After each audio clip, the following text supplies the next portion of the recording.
On passe à l'économie avec vous, Emmanuel Dutheil. Il paraît. Et ce matin, il est insolent.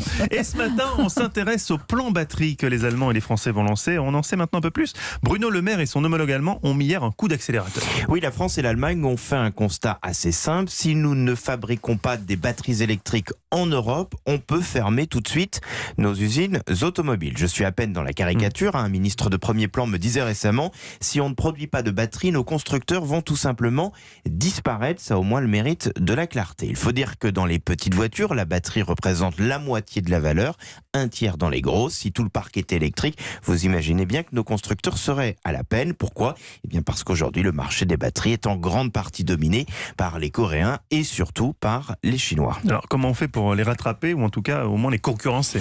Eh bien, roulement de tambour, on va créer l'Airbus des batteries. C'est toujours comme ça en Europe. Comme Airbus a plutôt bien réussi, on le ressort à toutes les sauces.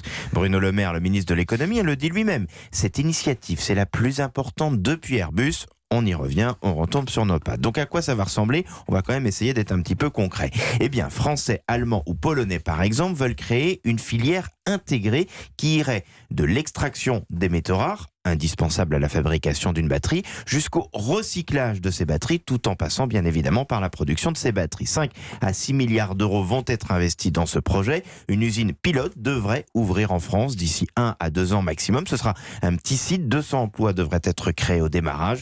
Ensuite, les différents pays en sont persuadés. Ce sont des milliers d'emplois à la clé. Des acteurs industriels comme PSA et sa filiale Opal sont également dans le projet. Parce que tous les indicateurs sont au vert, l'électrique devrait fortement progresser.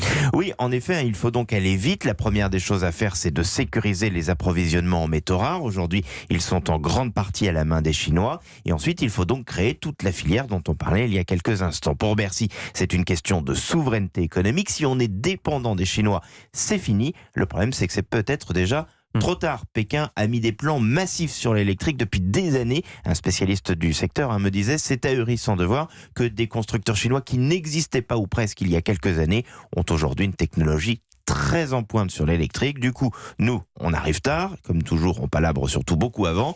On met certes quelques milliards sur la table, mais il en faudrait sûrement beaucoup plus. Mais bon, comme disait une personne bien au courant du dossier, je préfère me battre et perdre plutôt que de perdre sans m'être battu.